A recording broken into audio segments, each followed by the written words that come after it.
Gloire à ton nom, Jésus.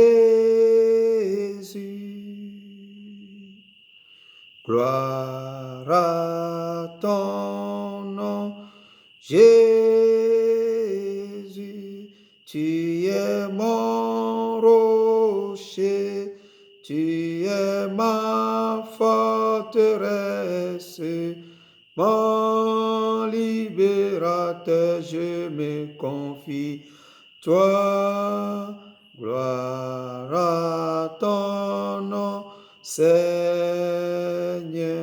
Jésus.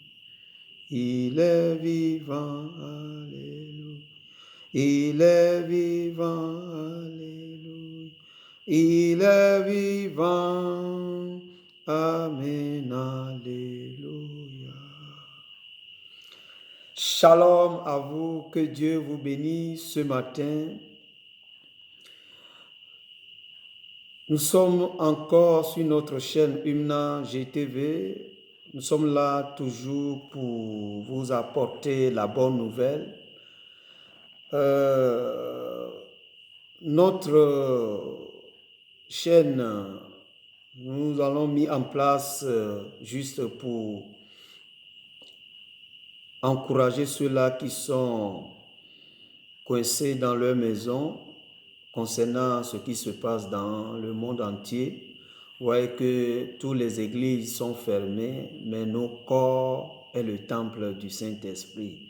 Donc c'est la raison pour laquelle nous avons mis cette plateforme Humna GTV pour encourager nos bien-aimés qui nous regardent en direct. Que Dieu vous bénisse ce matin. Donc, notre bonne nouvelle ce matin, notre titre, notre consécration personnelle avec Christ à cause de l'enlèvement. Notre consécration personnelle avec Christ à cause de l'enlèvement. Nous allons regarder rapidement dans le livre de Matthieu chapitre 25, versets 1 à 13. La Bible nous dit quelque chose de très important, l'histoire des 10 vierges, les 10 jeunes filles vierges. Bien-aimés, le temps ne nous permet pas, et je sais que ceux-là qui ont déjà lu cette histoire-là, vous connaissez l'histoire des 10 vierges. Je vais aller un peu plus loin. Les 10 vierges là, la Bible nous dit qu'il y a 5 d'entre eux qui sont imprudents et il y a 5 qui sont sages.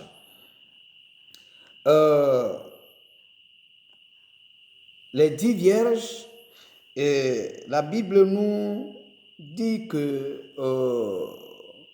chacun d'eux, elles ont leur lampe pour à la rencontre de l'époux.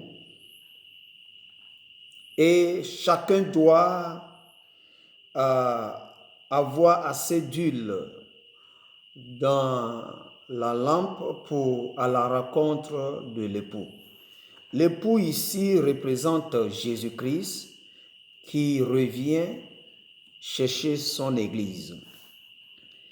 Et la Bible nous dit que comme l'époux tardait à venir au milieu de la nuit, les 10 vierges là, eux tous, ils sont en train de dormir.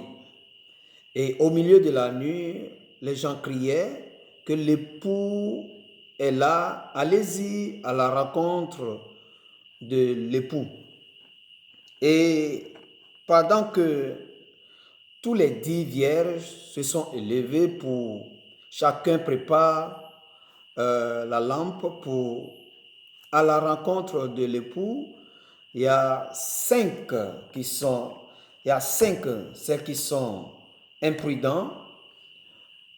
Demande maintenant à les 5 celles qui sont sages, demande l'huile pour mettre dans leur lampe.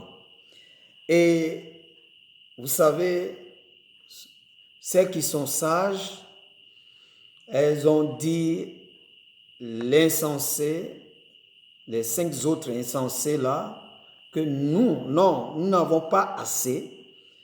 Plutôt, allez-y acheter votre huile. Donc, les 5 insensés là sont partis acheter l'huile. Et pendant que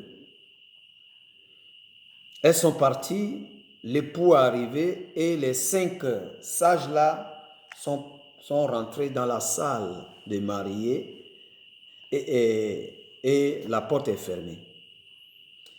Et après leur retour, ceux-là qui sont partis, leur retour, elles sont arrivées cogner la porte de marié. Marié dit, je ne vous connais pas. Ici, qu'est-ce que je veux faire sortir?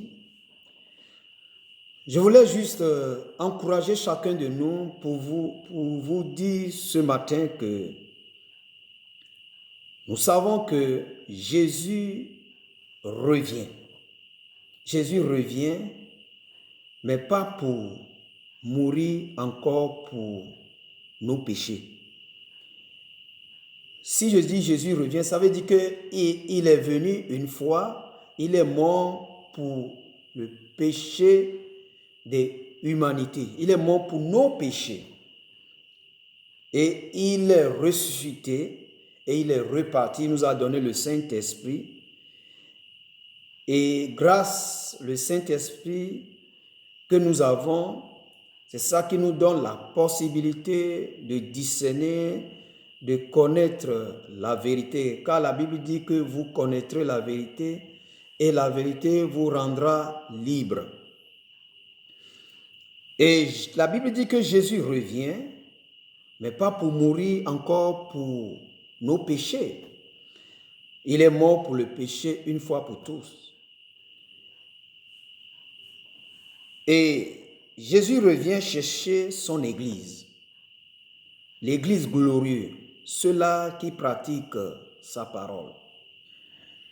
Ici, notre texte, on a parlé de consécration personnelle avec Christ à cause de l'enlèvement. Je vais ressortir l'enlèvement. Je vais parler un peu sur l'enlèvement. Les 10 vierges là, les 10 là sont vierges. Les 5 sont partis et les 5 sont restés.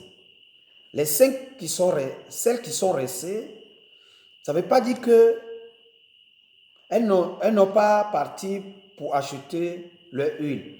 Elles avaient maintenant l'huile. Donc, ce que je veux faire sortir ici, elles ont raté l'enlèvement. Parce qu'elles n'étaient pas prudentes. Elles ont raté l'enlèvement. Ça ne veut pas dire qu'elles ont abandonné Jésus, non. Elles ont lu maintenant. Donc, après l'enlèvement, il y a la grande tribulation, la persécution. Donc, c'est les 5 là, celles qui ont raté l'enlèvement, c'est eux qui vont continuer la course avec douleur. Parce que la Bible nous dit que Jésus veut épargner ceux qui pratiquent sa parole pour ne pas subir la douleur, la grande tribulation. Mais les 5 là, elles sont imprudentes. Donc, elles ont raté, mais elles vont témoigner de Jésus pour la grande tribulation.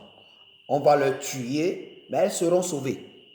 Beaucoup ne savent pas. Beaucoup pensaient que les 5 là, celles qui ont raté l'enlèvement, elles seront en enfer. Non, c'est eux qui vont continuer la course. Parce que elles étaient 10, les 5, elles ont pratiqué la parole. elles ont abandonné les choses de ce monde, elles ont pratiqué la parole. Quand l'enlèvement est venu, quand Jésus est venu chercher son église, elles sont parties. Mais les 5 autres là vont rester. Aujourd'hui, tu es où? Là, nous sommes bientôt à l'enlèvement. Est-ce que tu es prêt pour partir? Tu es dans les côtés de l'insensé ou bien tu es dans les côtés de celles qui sont sages? C'est la question que tu dois poser. Donc, arrange ta vie déjà. Toujours au niveau de l'enlèvement,